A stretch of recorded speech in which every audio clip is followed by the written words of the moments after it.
Bună și bun venit la o nouă lecție Drag de Artă Online. În cadrul cursului de pictură de astăzi vom învăța să reinterpretăm și să desenăm o pictură a celebrului Hokusai, pictor japonez, care a impresionat istoria artei cu lucrările sale. Îți voi prezenta lucrarea de la care am pornit în varianta ilustrată de mine. O să adaug o fotografie ca să vezi lucrarea originală. De la ea am reușit să fac aceste două lucrări, două variante, o dată aceasta, o dată aceasta. O variantă un pic mai simplificată și una ceva mai complexă pentru copilașii mai mari, în care, când ai să vezi lucrarea originală, vei observa că am păstrat și norul acesta de pe cer. Dincoace, am adăugat un soare, așa cum îl întâlnim în stampele japoneze, complet roșu. Noi astăzi vom face o variantă combinată, astfel încât să fie o lecție potrivită pentru toți copilașii de toate vârstele.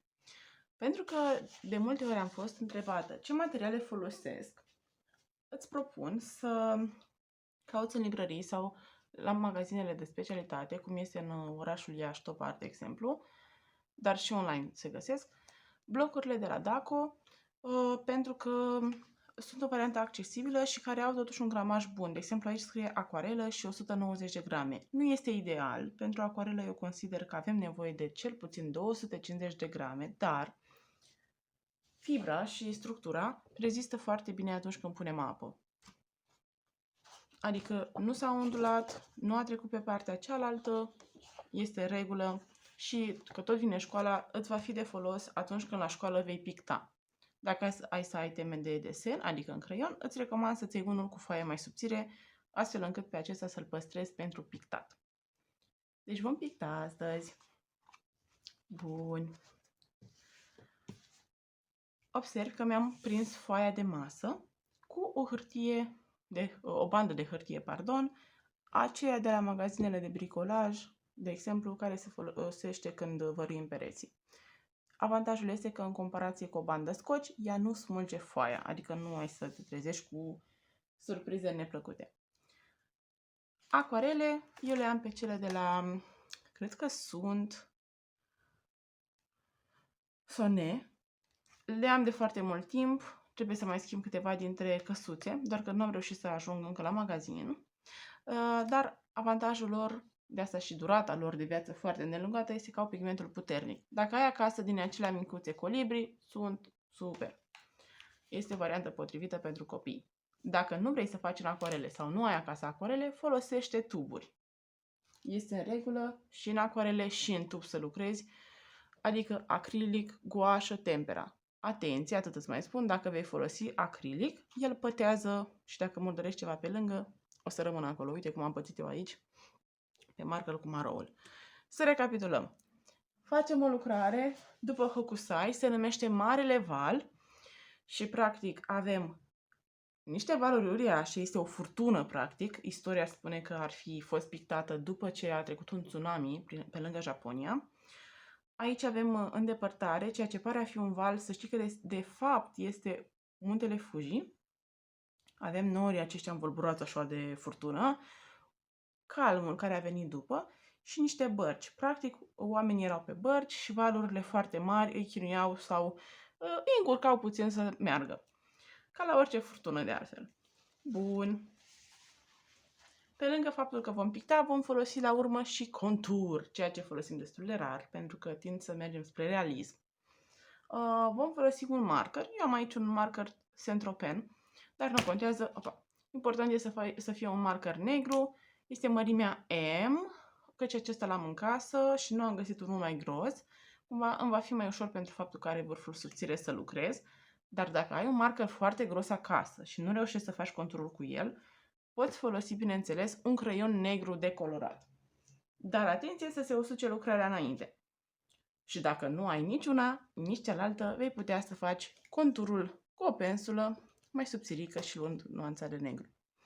Ca să începem, cu creionul, tot timpul să te uiți pe coadă. Special am adus acest creion. Am mai vorbit eu la cursuri, dacă îți amintești. Este acel creion. În general, culmea e verde, cam peste tot. sau are diferite desene și are radieră în vârf. Este creionul preferat al penarelor școlare pentru că îl găsim gata adăugat în penarele deja echipate și la librării. Este de fapt un HB și scrie aici lucrul acesta. Adică este un creion ușor de șters. Ca radieră voi folosi un Factis 324, care este foarte, foarte bună. Țin minte și acum că am lucrat la un moment dat cu o fetiță și nu-i venea să creadă ce s-a întâmplat cu radiera de șterge atât de bine. Este acea radieră triunghiulară, foarte calitativă, la fel la librărie o găsiți. Bun, ca să începem. Foaia stă astăzi pe orizontală, pentru că și lucrarea noastră este pe orizontală. Vom începe prin a ne împărți foaia, pentru că avem nevoie de cele 4 cadrane să putem poziționa corect compoziția. Și ne uităm stânga, dreapta, ochiometric, unde ar fi mijlocul, și apoi căutăm corespondentul jos. Ai văzut, m-am dus în aer. După, unește-le. Încet, nu apăsa foarte tare. Eu am să apăs mai tare ca să se vadă pe cameră, să vezi tu. Dar tu pe foaia ta, te rog, păstrează blândețea sau linia făcută încetișor. Facem la fel și orizontal.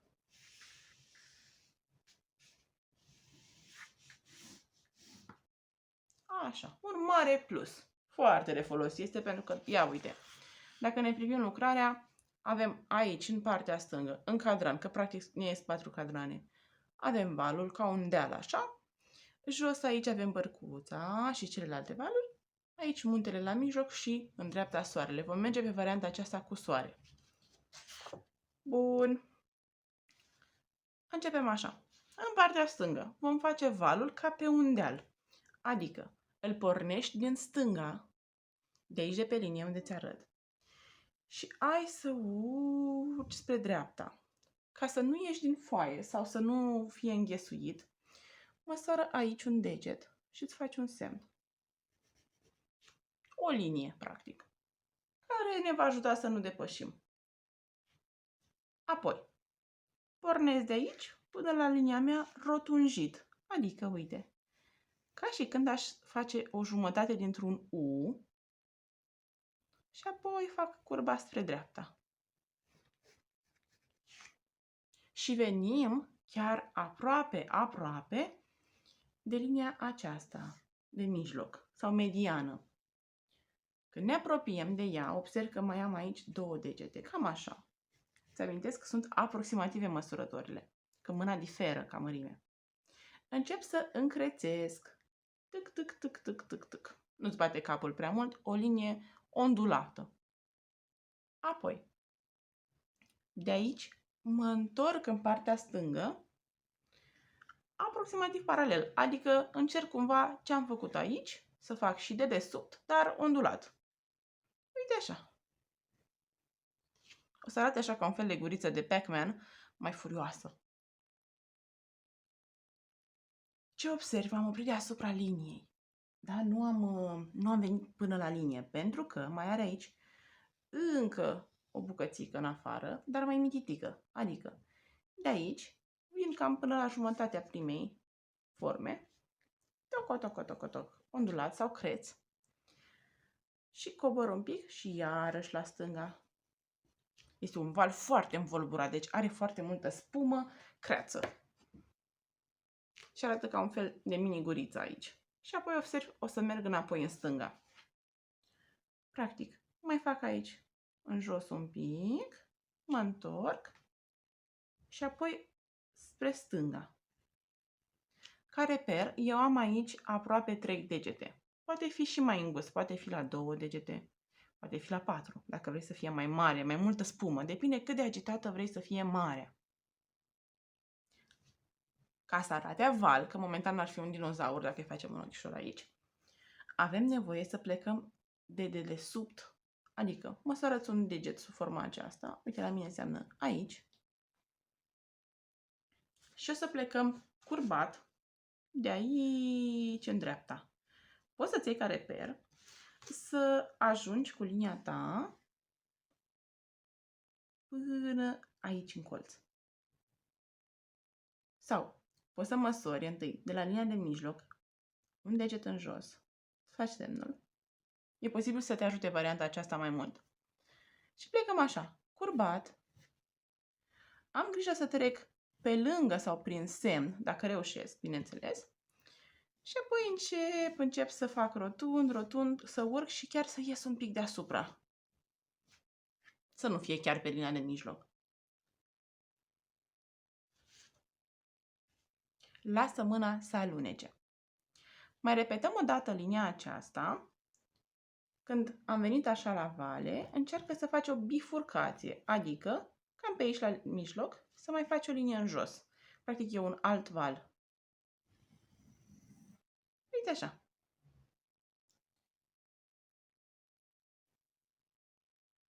Iar de aici o să facem spre stânga, va fi ca un fel de triunghi. Doar că am să te rog să nu-l faci ascuțit, ci faci un pic așa o linie spre stânga, un pic în jos și apoi rotunjim.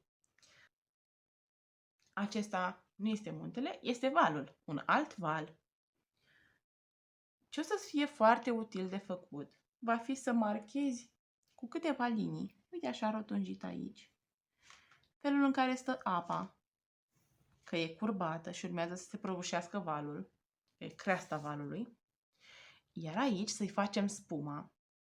Vom porni tot așa, ondulat, ondulat, ondulat, ondulat, pe lângă linia noastră fină, adică creț, creț sau ondulat, onduleuri, mai mici, mai mari, cum simți tu să le faci, nu trebuie să fie precum la mine. După care, începem să coborâm aici sub forma unui triunghi, adică cobor pe o parte până jos, urc pe partea cealaltă, dincoace, mai cobor o dată, jos, jos, jos și apoi mă întorc. Arată ca un fel de munte, dar, repet, nu este munte, este un val. Și apoi aici la dreapta, tot așa, dar că aici mai puțin creț, pentru că spuma cumva se pierde și deja devine mai fină, așa, mai întinsă.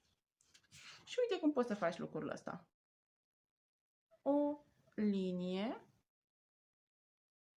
iar aici mai facem un V pe orizontală sau ca un vârf de săgeată. Bun. Tot spumă, să știi că vom avea și pe valul acesta. Practic, de asta se și numește Marele Val și, repet, este o lucrare realizată după furtună, când sunt foarte multe valuri, căci marea e așa foarte, foarte furioasă. Și, prin urmare, și aici se va forma un alt val și, de altfel, el este în lucrare. Și uite cum facem. Mergem pe lângă linie un pic drept și apoi începem să o ondulăm. Poate fi chiar și mai groasă, dacă vrei să fie mai multă spumă, poți să cobori cu ea mai jos. O să-ți recomand și aici să-ți marchezi așa niște paranteze rotunde care să te ajute când vom picta să faci liniile chiar așa curbate. Contează mult. Când pictăm apă, contează pensulația, adică cum folosim pensulul. Aici va veni tot așa, căci toate se curbează. Poți chiar să faci linii ca să știi că aici e apă, aici e spumă. Mai avem nevoie în lucrarea noastră, să știi, să adăugăm muntele, soarele și barca. Pot fi chiar și mai multe bărci, dar asta hotărâm la urmă fiecare. Muntele. Observi că nu este acel munte pe care îl știm noi perfect triunghi sau vârf de căsuță. Nu, este un munte care are aici ca un mic zâmbet. Adică nu este perfect. Noi când desenăm munții perfect dreptunghiulari, este o stilizare sau o metodă de a desena mai simplu. Pornim de aici, din stânga liniei. Nu este pe mijloc. În sus, față de linia orizontală, poți să măsori 2 degete. Ca să-ți vină mai ușor. Și te poți să faci de pe acum, dacă aici înseamnă 2 degete, un zâmbet. Micuț, finuț, drăguț. De aici, urc un pic și încep să cobor în stânga. Și apoi în dreapta. Am să-i fac un pic mai mic zâmbetul, că mi-am dat seama că l-am făcut un pic mai mare. Îi mai șterg o bucățică și încep să cobor. El nu este în apă, are un pic de pământ la bază, dar fiind valurile, e ca și când noi am desenat stând undeva într-o barcă în mijlocul furtunii și vedem așa ca și când e înghețit de ape. spre deosebire de valuri, are zăpadă, nu spumă, dar tot așa observăm aceste linii albe. Și vom face și noi, de aceea el se și confundă practic cu un val. Adică urc, cobor, urc, cobor, urc, cobor, câte ți în cap. Și nu te strădui să le faci la fel. Nu, nu, nu. Iar totodată să ții cont să nu le faci neapărat drepte. Pot fi și mișcate. Zăpada cade așa cum și se așează așa cum vrea ea. Hai să facem și soarele. Aici în dreapta, dacă ți-e greu să-l faci cu mâna liberă cercul, poți să te folosești de monedă de 50 de bani sau poți să încerci, așa cum am să fac și eu, să-l faci la mână chiar dacă nu va ieși perfect. Și de exemplu, ca să faci un cerc, este o variantă în care desenezi un plus. Asta e varianta așa mai complicată. Facem un plus și încercăm să fie egale laturile și venim așa, un sfert și cu un sfert egal jumătate de cerc, ca un fel de C. Și mai fac aici un C pe dos și uite cercul. Îți recomand, dacă nu vrei să-l faci la mână, să nu folosești compasul, pentru că o să-ți găurească foaia și o să se vadă. Mai bine folosește o monedă sau un obiect micuț rotund. Hai să facem acum și barca și apoi ștergem schița. Mă refer, de fapt, nu schița în sine, ci liniile de construcție. O barcă o vom avea așezată aici, pe val, în zona aceasta, practic. Acum, dacă îți dorești să compensezi, să faci una în stânga pe care să pară că va înghiți acest val, poți să te joci. Eu îți propun să facem una singură și o vom putea face pe linie, fie aici, fie aici. Eu am să o pun de data aceasta aici. Și avem așa. Bărcile lor sunt foarte lungi. Sunt ca niște luntre. Facem o paranteză rotundă pe val. Micuță, e la distanță. Iar apoi ar trebui să coborâm până în dreapta. Partea din dreapta o vom face tot rotundă ca o paranteză, dar pe dos și un pic mai scurtă sau mai micuță. Uite așa, două zâmbete la distanță puse pe o parte. Tot ce mai avem de făcut este să le unim, bineînțeles. De aici cobor și urc. Și uite bărcuța. Dacă vei dori să mai adaugi o barcă, o poți face. Uite, aici mai avem una în partea aceasta. În lucrarea originală vei observa că, din câte mi-am sunt 3. Eu îți propun să lași doar una. Ce mi-aș dori să mai facem, mai ales dacă folosești pictura în acoarele. Uite aici. Am făcut strop de apă cu acrilic după ce am pictat în acoarele. Adică am putut să pun pe deasupra să acopăr. Dacă vei folosi acoarele și vrei să faci acest lucru, nu va acoperi. Albul de la acoarele fie lipsește, fie e foarte transparent. Și dacă n-ai acasă un tub de culoare groasă sau consistentă de alb, e mai greu. De aceea îți recomand să vii aici acum, să ștergi întâi schița cea de la început, adică plusul.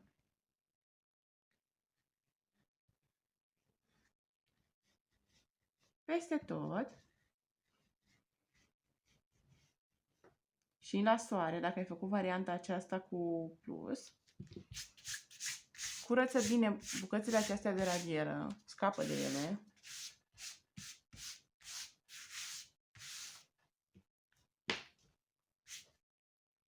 Reconstruiesc cu neam șters. Și acum pot să fac aici niște bulinuțe neregulate, nu trebuie să fie perfect rotunde, să fac stropii de apă. Adică să-mi desenez, o să fie puțin mai greu să pictez printre ele, dar nu e imposibil. Măcar ai să știi, dacă nu, să pui apoi alb.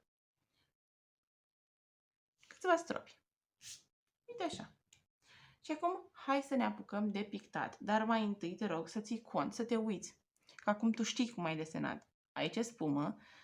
Aici jos, ca să nu te încurci, fă-ți mai multe liniuțe din acestea, așa, ca niște paranteze rotunde, inclusiv aici, ca să știi că va fi albastru.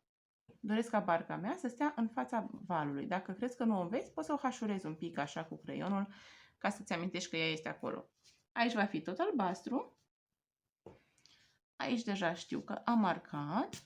Și aici, și aici, și aici. Asta ca să nu te încurci. Ok, și putem trece la partea de pictură. Culorile. Vom folosi culori calde și culori reci și va fi chiar un contrast.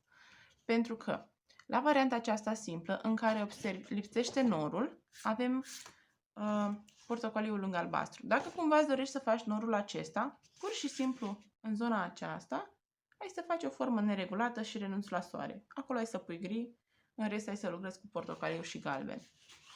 Pentru varianta aceasta un pic mai simplă, spuneam. Portocaliu, galben, roșu, albastru și dacă ai două nuanțe poți să folosești și deschis și închis și un pic de maro. Dacă nu ai maro, el se obține din portocaliu amestecat cu albastru pentru că sunt complementare. Adică se resping și formează un maro. Bun, ia să-mi pregătesc și eu aici.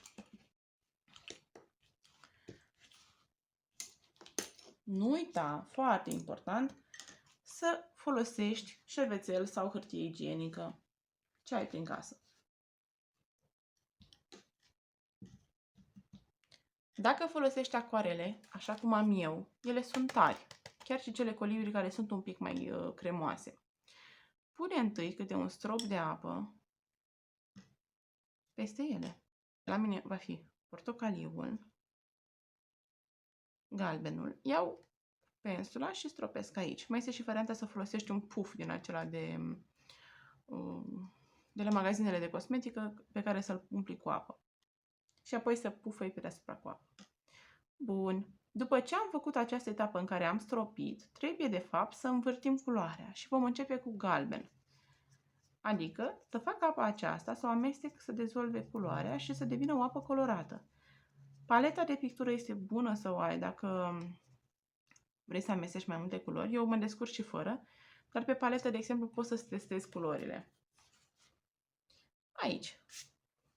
Încep cu galben, de sus, din partea stângă. Și încearcă să pictezi întâi pe partea de sus, bineînțeles, vei merge așa, orizontal. Iar apoi poți să schimbi direcția. De exemplu, e foarte important să vii pe lângă val și încet să-l conturezi cu galben, ca apoi să poți pune mai jos și portocaliu. Uite. Vin aici, apoi, să mai puțin culorile, așa, mă duc în dreapta. Vezi? Mișcări ample. Poți să mergi și orizontal. E posibil să-ți fie mai ușor, de fapt, dacă mergi orizontal, la a face trecerea cu portocaliul. Dacă folosești culori la tub, nu fă abuz de culoare, adică folosește cantități micuțe de culoare, nu foarte mari. Mă strecor aici pe lângă stropii de apă și acum mă pregătesc să iau portocaliul. L-amestec și voi începe de jos în sus. Adică vin aici la val, fac conturul și încep să urc. Mișcări sus, jos, sus, jos. Ce observi? Este foarte brută trecerea între galben și portocaliu, ca și când ar fi două zone complet diferite. Așa că mă duc să-mi spăl pensonul în apă, îl șterg un pic de șervețel și vin cu el umed, așa cum este, și fac la fel, sus, jos, dar cu blândețe. Și practic, amestec culorile. Mai șterg pe șervețel din când în când, că el absorbe din surplusul de culoare. Și fac ceea ce se numește o trecere. La fel procedăm și în partea dreaptă. Aici, lângă munte, dacă ai făcut stropii, va trebui să mergi cu grijă. De exemplu, o să fac întâi în partea de aici. Apoi cobor, îmi fac la val linia aceasta curbată. Și după aceea încep să mă strecor pe aici, uite.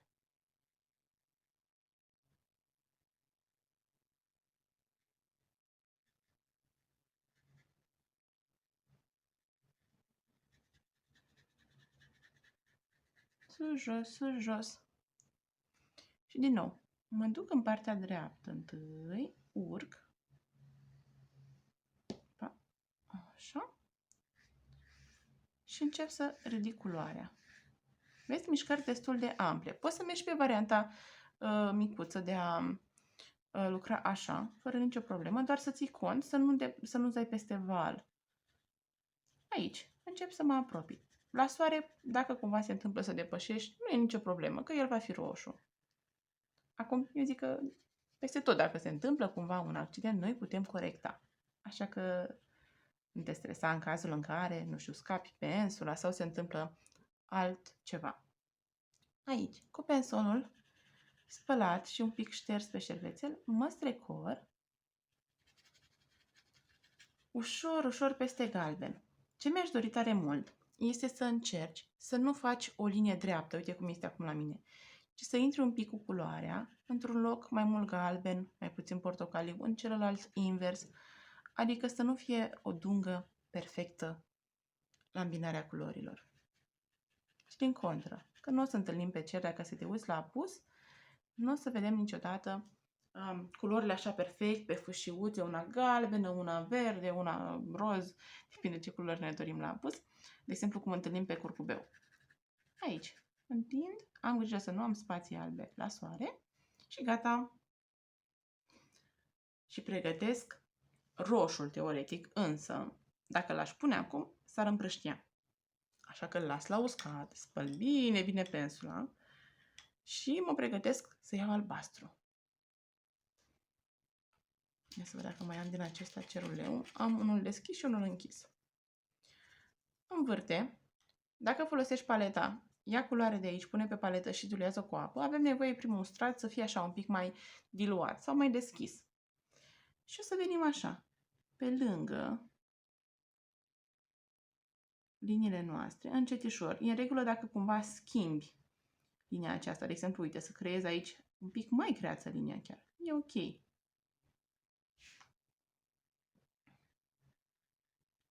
Și încep să merg vertical sub forma liniilor curbe pe care noi le-am trasat cu creionul. Acum nu trebuie să fie exact cum ai făcut linia, dar să respecti ideea aceasta de linie curbă și nu dreaptă. O să te ajute mult să folosești pensulația.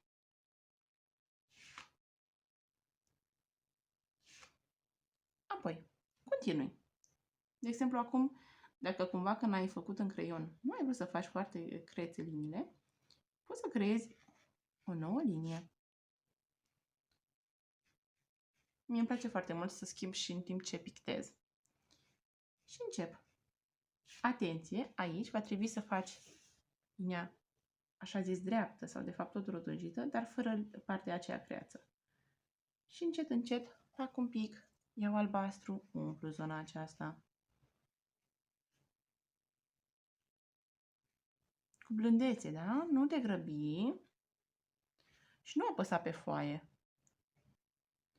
Uite, ce s-a întâmplat aici se numește că este o dispersie a culorii, adică s-a împrăștiat pentru că dincoace era udă culoarea.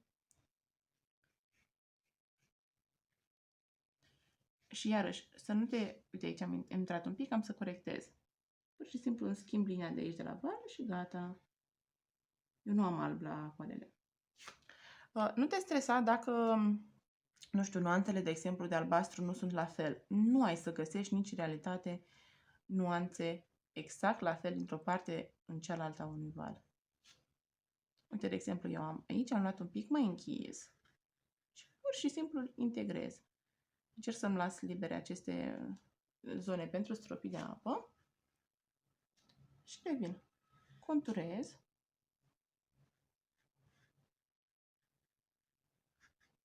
Și trag în jos. Nici mie mi se mai întâmplă să greșesc sau să depășesc. Să știi că este absolut normal.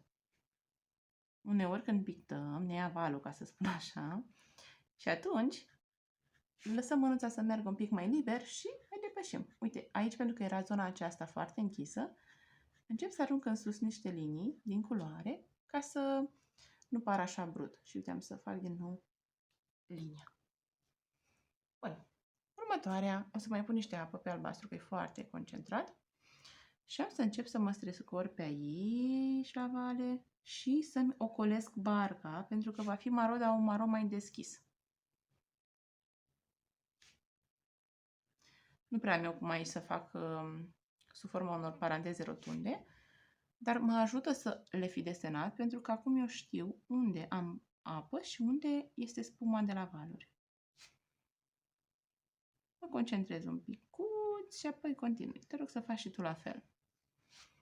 Să-ți creezi această zonă de protecție și apoi, uite, am pus și un pic de alt albastru, încep să fac așa, paranteze rotunde, multe, multe, multe.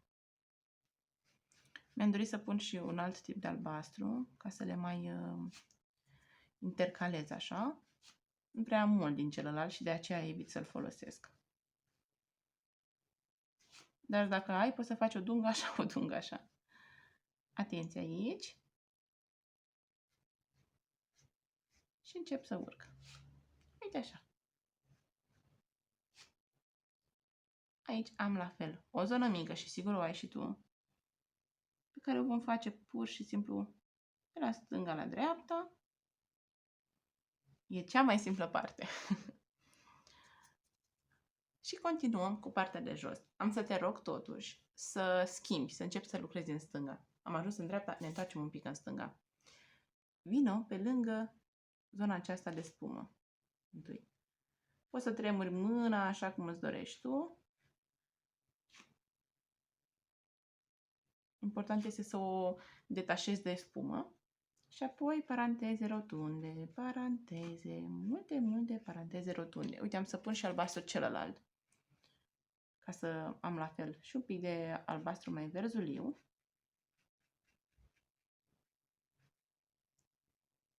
Și observ, cu cât folosesc mai multă apă, cu atât culoarea este mai palidă, cu cât folosesc mai puțină, cu atât este mai intensă.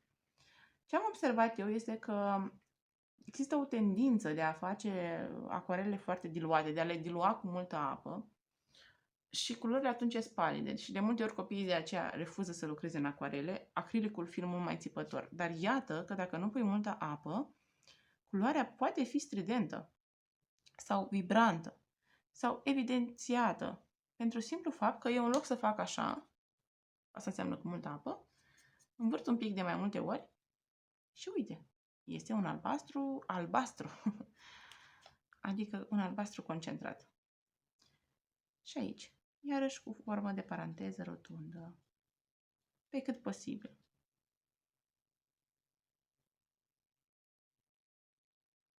Poți să te mai întorci din când în când, chiar și pe suprafața udă.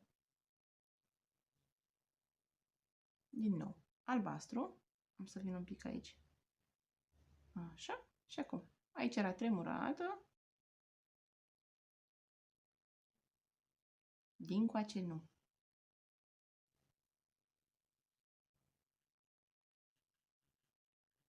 Și umplu spațiul dintre ele.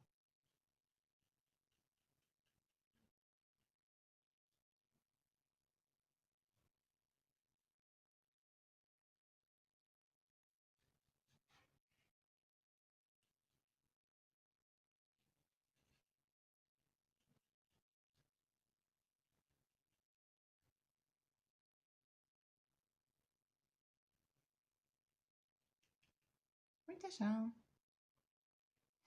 Foarte tare ar fi acum să te înalumezi cu puțin curaj și să stropești. Ar da așa un efect aparte, dar dacă te temi că vei murdări în jur, de exemplu dacă ai acrilice, te sfătuiesc să nu faci lucrul acesta. Putem stropi și cu albastru și cu alb. Am revenit un pic aici că am lăsat un pic cam multă culoare. Hai să luăm albastru din nou. De data aceasta poate fi un pic mai diluat cu apă și să facem muntele. Încet te strecori.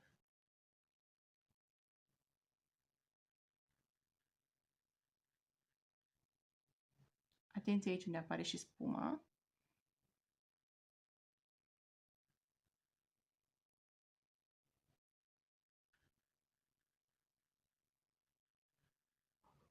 Din nou, poți să mai schimbi forma aceasta de la zăpadă.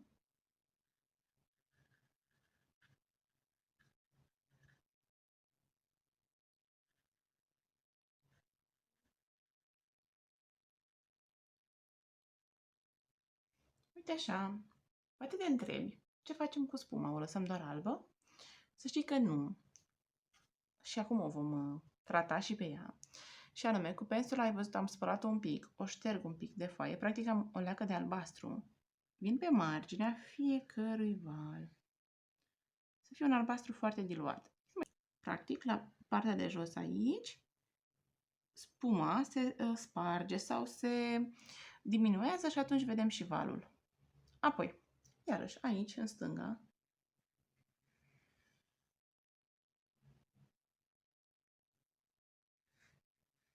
chiar am să vin un pic, am să spăl pensonul, îl șterg și vin așa cu apă aici. Apoi, cu vârful, încep din nou să fac câteva găuri. Sau liniuțe pot fi. Să vezi că hokusai are ca niște colțișori, așa, ca niște zimți. Eu le-aș pune viermișori. După, facem la fel și la munte, doar că va fi doar de conturat mai mult. Și chiar și bucățelele acestea de apă care sar, de fapt de spumă, pot să le adaug și lor un pic de albastru pe parte. Nu uităm și de partea de jos, chiar dacă aici ea este conturată datorită valului, iau și vin aici, pe sub barcă și adaug câteva puncticele sau forme, nu sunt niște forme exacte, dar niște dungi, buline, pur și simplu când apeși cu pensonul pe foaie. Așa, și aici. Și aici. Bun. Înainte de a schimba apa, că trebuie să schimbăm apa, ia încă o dată albastru, adică mai concentrat, și revino să faci câteva dungi din acelea cum am desenat noi, adică ca niște paranteze rotunde. Și vino ușor aici colo, inclusiv sub spumă, să adăugăm un pic așa impresie de umbră sau de profunzime. Și facem paranteze rotunde multe, multe, multe, multe. Mai mici, mai mari. De exemplu aici am să vin un pic tot așa să vin cu spumă și cu umbra ei, ca să o evidențiez. Asta arată faptul că noi știm că valul se întoarce și urmează să se prăbușească, cum ar veni, pe apă, să se spargă, îi mai spunem noi. Pe aici.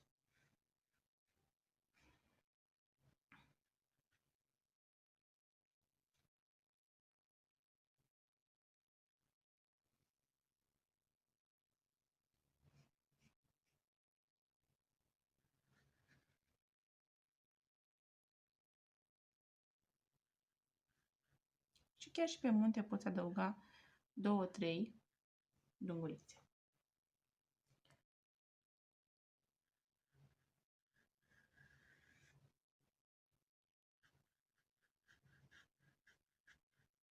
Uite așa. Acum ar fi un moment bun în care să schimbi apa, pentru că cu siguranță dacă te uiți arată ca un suc de mure, adică este albastră. A mea încă nu este albastră. Ia uite. Așa că am să pot să iau niște roșu. Dar dacă trebuie să o schimbi, pune pauză, schimb-o și apoi revină. Iau roșu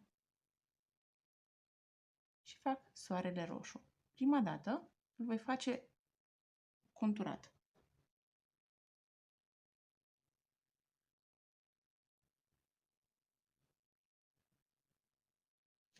Apoi am să umplu.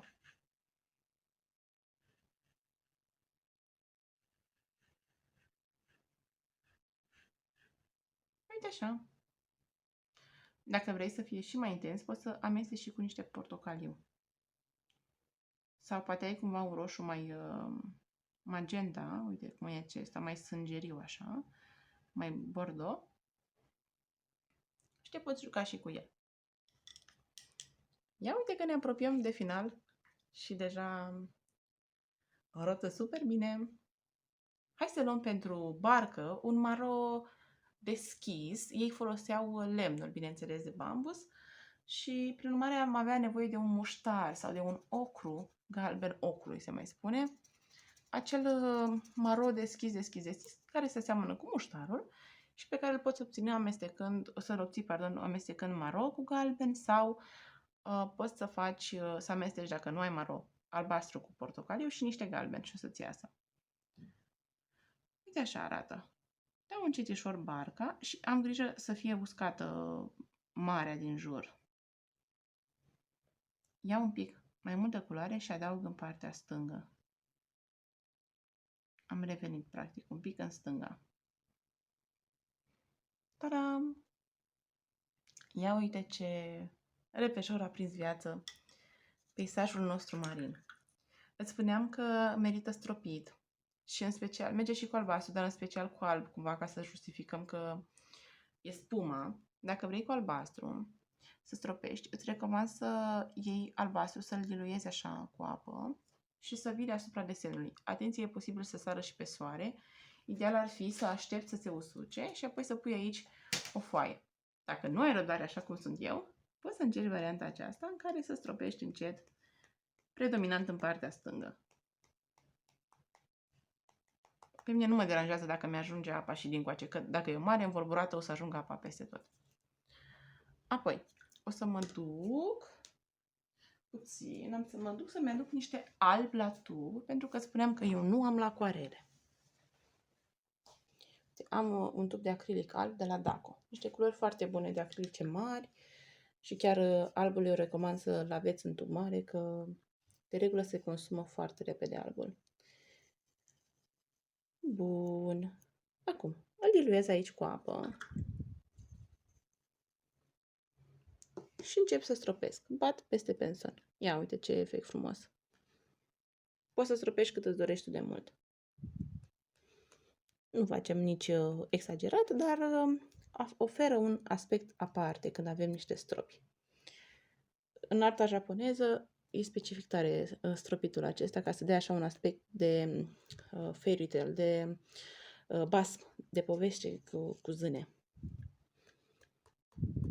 Și insist un pic aici sus. Dacă nu ai alb,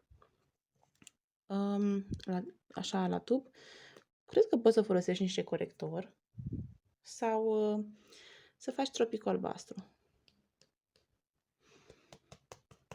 O să mai întâlnești varianta în care cineva bate cu altceva în penson, da, merge și așa.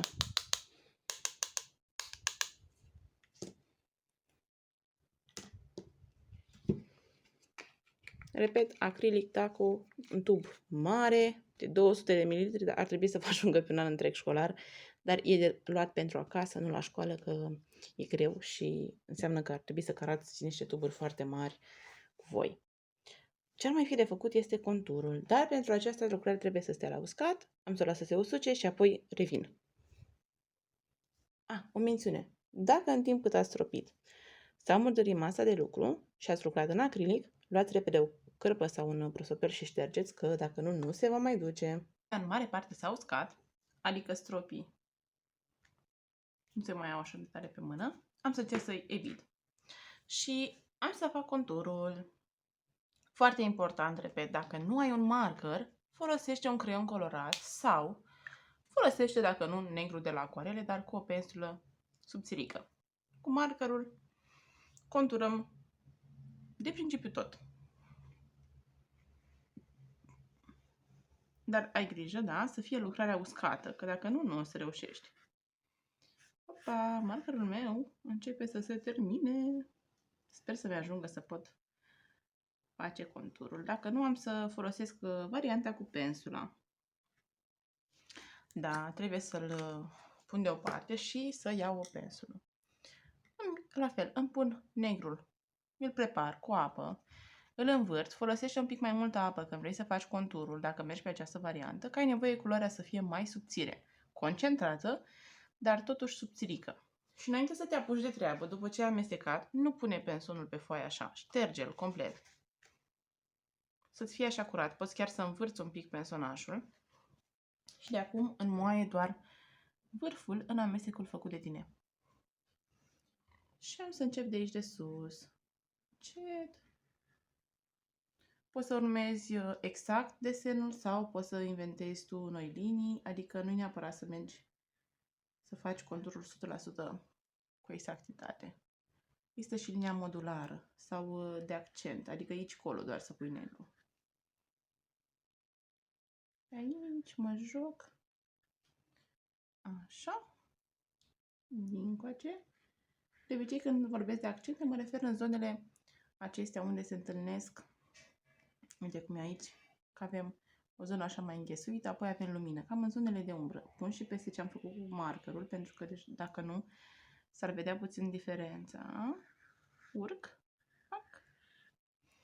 E așa ca o joacă când conturăm astfel, pentru că mânuța aleargă sau lunecă pe foaie și evidențiază ceea ce am făcut noi deja. Dacă tu vrei să conturezi tot, poți, bineînțeles, să faci fiecare bucățică conturată. Eu o să fac un contur mai jucăuș. Observ, iau foarte des culoare. Asta că ar fi așa ca un reminder sau ca o mică reamintire a faptului că avem nevoie de culoare destul de des să luăm. Trebuie să o luăm destul de des, pentru că altfel ne va ieși linia groasă și nu va mai fi pe vârf. Pentru că ce se întâmplă? Îți pleacă culoarea de aici în vârf și te duce în sus. Și tu, de fapt, pictezi cu pensula și pentru că vezi că nu ai culoare pe vârf, tot apeși mai tare și faci linia mai groasă. Dar ca să poți să ai o liniuță subțirică, mai des pensonul în culoare.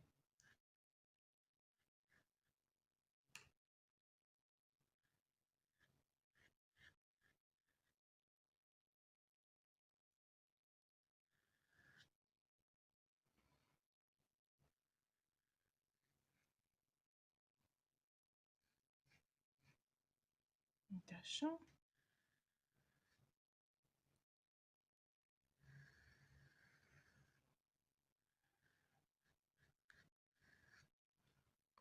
Necesită puțină concentrare, așa, etapa aceasta. Îți recomand să faci și barca.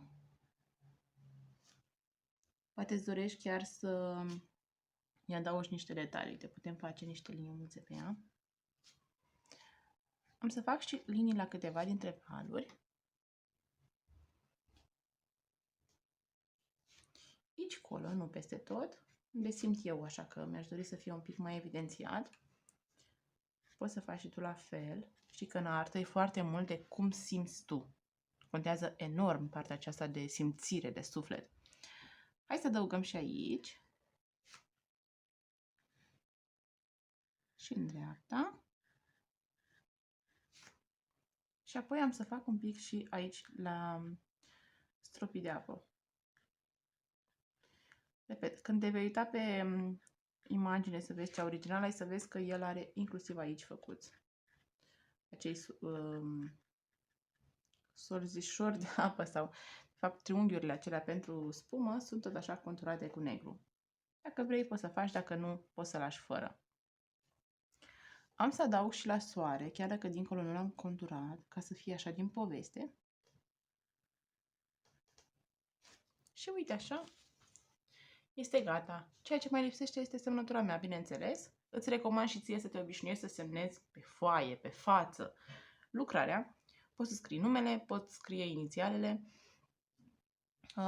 poți să scrii data, poți să faci o semnătură, nu neapărat în colțul din dreapta, poate fi oriunde să o strecori. I-am să scriu aici. Și momentul cel mai satisfăcător, aș spune eu, când dau jos scociul. Pentru că rămâne acea mărginuță albă care arată foarte, foarte bine și încadrează lucrarea. Atenție, banda se scoate nu spre interior, ci spre exterior, trăgând, da? În partea opusă, ca să nu o luăm din foaie. Și aici o ajutăm un pic. Am mai multe bucățele de scoci. Da? Dezlipesc și trag în afara foii. Ia uite ce frumos! Și curat! Foarte mult ajută scociul acesta. La școală, când ai o temă din aceasta mai importantă sau pentru o notă finală sau cumva, îți recomand să faci acest lucru. O să te impresioneze pentru că e vorba de prezentarea lucrării. Ia privește ce frumos iese în evidență desenul nostru și cât de mult contează că am adăugat și ceva așa mai jucăuș cum au fost stropii, am și acest contur frumos alb de prezentare și liniile de contur puțin așa care scot în evidență. Și uite ce frumos când privești o lucrare, în cazul în care, uite, mi-am dat seama acum că e foarte important să subliniez, te gândi vreodată că vrei să faci o lucrare a ta de mai multe ori, să știi că e destul de greu să o faci la fel, pentru că, uite, sunt 3 lucrări făcute de mine, una, a doua și a treia, și fiecare este diferită. Într-adevăr, cele două sunt făcute, aceasta e înainte de curs, aceasta e la cursul cu cei mai mari și aceasta este acum. Dar fiecare este unică în felul ei, pornind de la aceeași lucrare a lui Hokusai, pe care am dezvoltat-o de 3 ori diferit. Sper că ți-a plăcut lecția și ne vedem cu drag la următoarea lecție a cursului Drag de Artă Online. Pe curând!